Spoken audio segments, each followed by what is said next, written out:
Good afternoon, everybody, and a warm welcome to Trish Munro. Hello, Trish. Thank you very much for joining us today. Listen, as we work our way through lockdown, I think we're now in week 9. Our physical and mental health need looking after. So I figure that anything that we can do on a day-to-day basis, however small, has got to be good for us. So with that in mind, I'd like to welcome Trish to the party today. I've known Trish for many, many years. She's a wonderful, wonderful woman, and she's going to share something with you very useful in the next 15 minutes or so. So Trish, a bit about yourself, and maybe let us know about kind of what's been your one key highlight of lockdown so far. So, a little bit about me. I started off as a yoga teacher, and I went on to write 2 courses for school teachers to teach in schools called Building Positive Futures and Building Confidence and Self-Esteem, mainly to work on children's mental and physical health.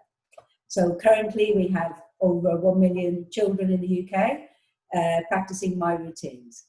The second thing I've done is to write a course for the corporate world called Stress Less, which is just simple, practical techniques to help people to manage their stress levels. Great. And that's basically what I do.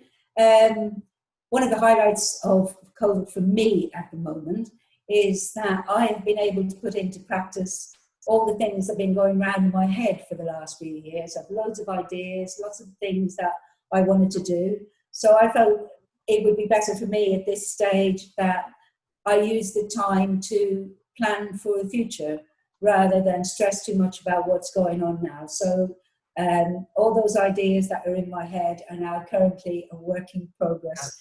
And it feels good to actually have the time to even think about where we're going to go in the future from my own personal business. So that's been a real highlight for me. And it's the same for me with a similar boat there. It's just great having a bit of downtime, which we're using both productively for things going forwards.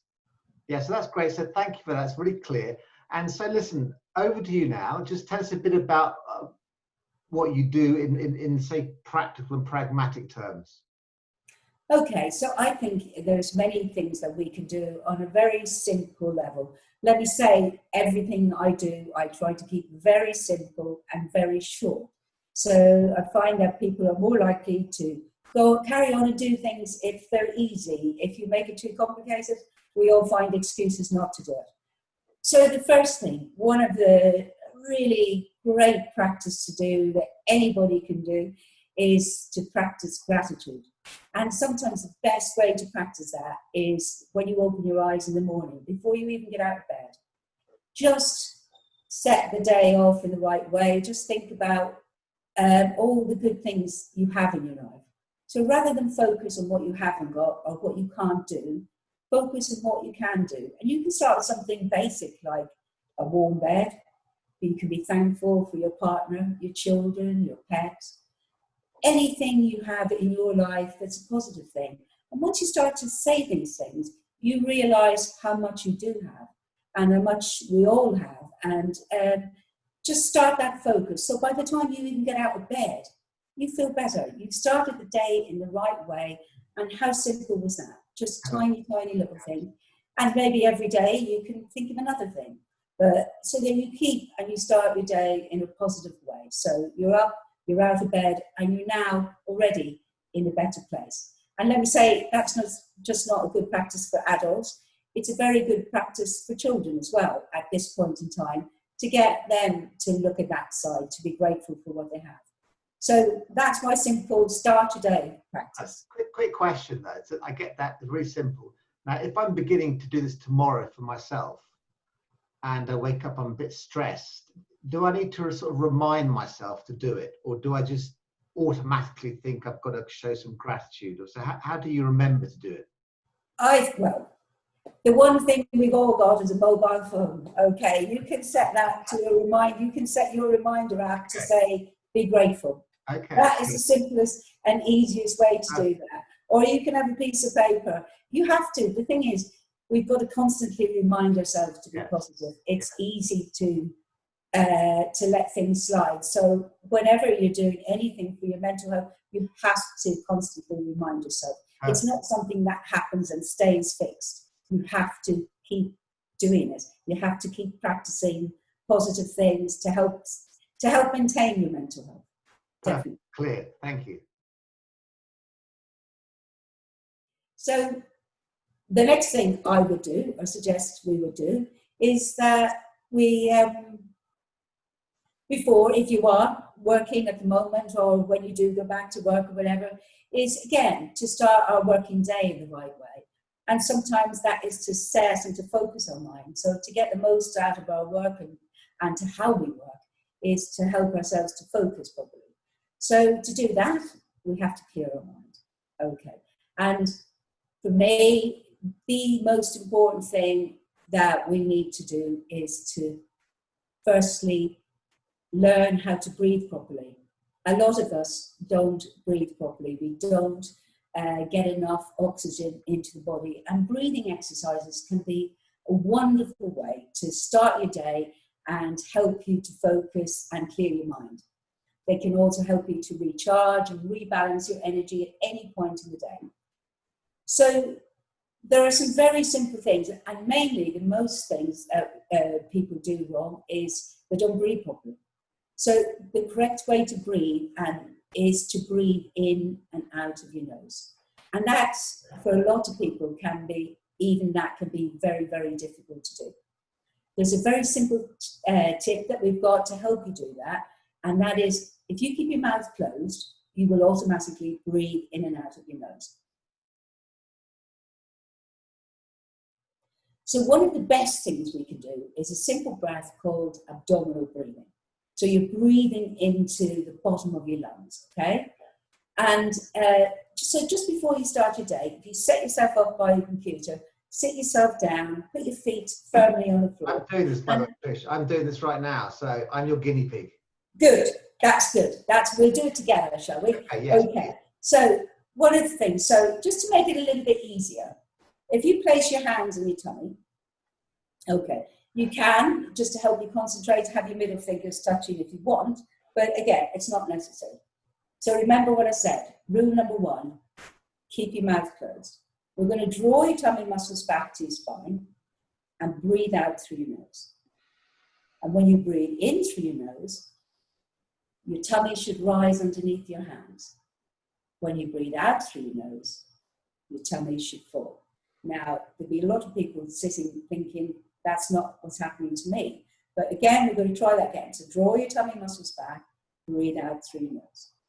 Breathe in through the nose and feel the tummy rise. Breathe out through the nose and feel the tummy fall. And now we're just going to keep that going. And as I said, don't worry if it's not going like in the right way. Sometimes it takes a little bit of time to get that right. So breathing in and out of our nose allows us to take fuller, deeper breaths. It's our first defense against any virus, because all the tiny hairs in your nose trap any bacteria or pathogens from entering into your lungs. So it's vital for our health to learn to breathe properly. How long for, Trish? How long do I do this for? As I said, my 2 minutes breath is wonderful. And if you find that's not long enough, you can do more. But even one deep breath is good for your body. They say the best thing you can do for the health of your body every day is to take a deep breath in and a deep breath out. And if you can do that and you enjoy that, you can take 2, then 3, whatever. The good thing to do is put a little reminder sticker by your computer. And every time you see that sticker, just take a deep breath in and a deep breath out. And then instantly that makes you feel better. And the reason it makes you feel better, Mark, is that every cell in your body needs oxygen to survive. And if it doesn't get enough oxygen, then it can start to make you feel mentally sluggish. It can lead to negativity, to depression. You know, the more oxygen we can get in, the better you're going to feel. And your brain needs more oxygen than any other part of your body.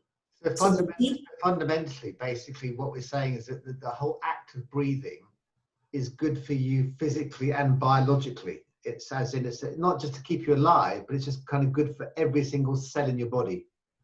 Is that right?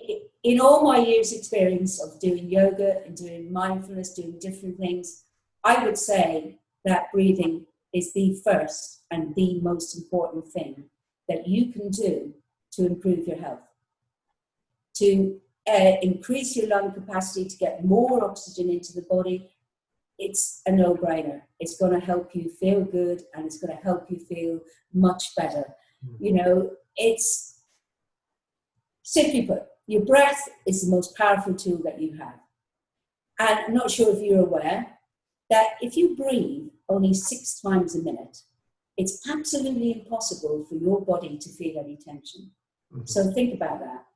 In 1 minute, you slow your breath down 6 times a minute. So break that down. That means that each one of your breaths is 10 seconds. And if you do that 6 times, your body will totally relax. If you do it from that abdominal breathing here, like I was showing you, it's really hard to breathe into the bottom of your lungs and be tense at the same time. It's really hard not to do it. So as a simple practice, if you go back to put your hands on your tummy again now and remember what I just said to you, so 10 seconds. One other little tiny tip is try to make your out breath longer than your in breath. So for example, if we breathe in for the count of 3, let's try to breathe out for 7 or 4 and 6, or you might find that longer. So draw your tummy muscles back, breathe out through your nose.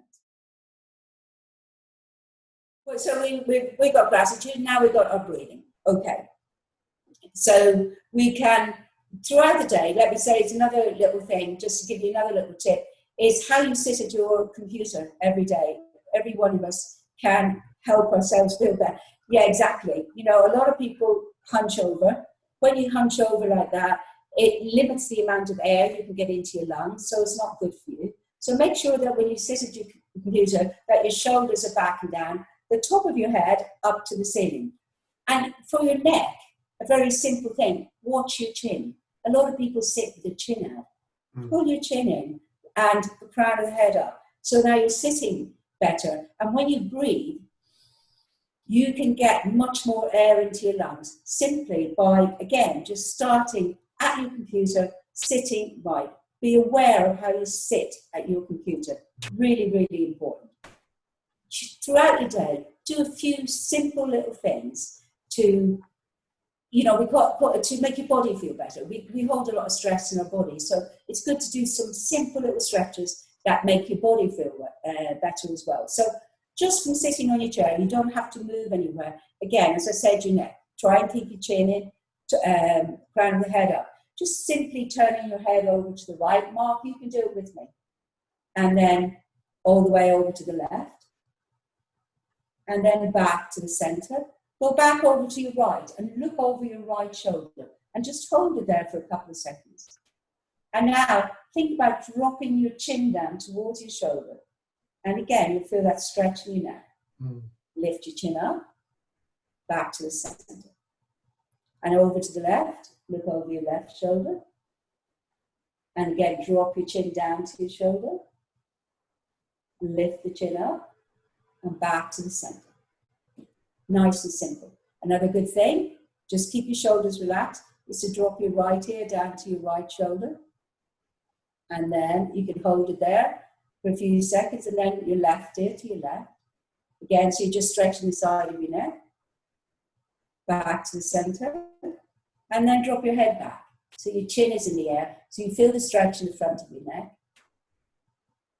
And then drop your chin forward, down towards your chest, so you get that stretch to the back of your neck. And back up. Okay, it's a tiny little thing. Move your shoulders. Again, we carry a lot of tension in the shoulders, so roll your shoulders forward a few times, whenever you think of it, and then roll them back. You know, whenever you feel tension across your shoulders, again, another thing to do, I'll push myself back a bit here, is to interlock your hands behind your back, okay, aim your hands down to the seat of the chair. So squeeze your shoulder blades together and just hold it there. And you can feel that nice release of tension between your shoulders. You can release your hands and you can hold on to the back of your chair now, okay? And just lean your chest forward and feel the stretch in your back. Probably the most important thing, well, the most important thing for your spine, and to keep your spine healthy, as we call in yoga, is a cat posture. So we make the movement of a cat. You can do that quite simply by sitting on your chair. So if you just place your hands down on your lap, okay, sit up as straight as you can. Okay, so you're going to push your tummy out and drop your head back. Then pull your tummy muscles back and look down at your tummy. That's the two movements. So look down, that's it. So you could breathe in, push your tummy out, drop your head back. And then pull your tummy muscles back and look down at your tummy. And that is the best thing. Keep going. So tummy out, head back. Pull your tummy muscles back, head down. So that simple movement helps to keep your spine flexible. It helps to keep the space between the vertebrae. And it's the most important movement for our posture. Okay, now come back to the center. Yeah. So it's such a simple, easy movement, but we're just moving our back, and it keeps our back nice and stretched and pain-free. So whenever you feel any little twinge in your back, just do that simple movement. Trish, what I love about this is that the fact is I haven't moved from my chair, and it's the sort of thing where I spend a lot of time every day at my chair, and it's not a problem for a couple of minutes of, I'm guessing 3 or 4 times a day to do this, because I often just get up and I'm just feeling stiff. But I love the fact that it's very pragmatic and it's simply where we're located rather than have to go anywhere else for it. That's brilliant. I think that's super, super cool. Really cool. And if you like, at the end of that day, when you go back into bed again, you can practice your gratitude once more before you go to sleep. Lovely. And that will help you sleep better. Lovely, lovely. So yeah, and you can practice your breathing before you go to sleep, and that will make you sleep better. So, and you can just choose one of those practices that you like the most. We're all different. So we all have to find what works for us. And finding something simple and easy, we're all going to feel better for it. Yeah, okay. You're a star, Trish. Thank you very much. You are wonderful. And thank you. When I see you next, I'll be this relaxed bloke just walking around the village. Listen, I'd like to thank you, Trish, and everybody. It's been a great session, and I hope that you all keep well. And as always, it's thanks to Trish for her time today. And please, can you all keep safe and keep sane and do keep smiling. Thank you.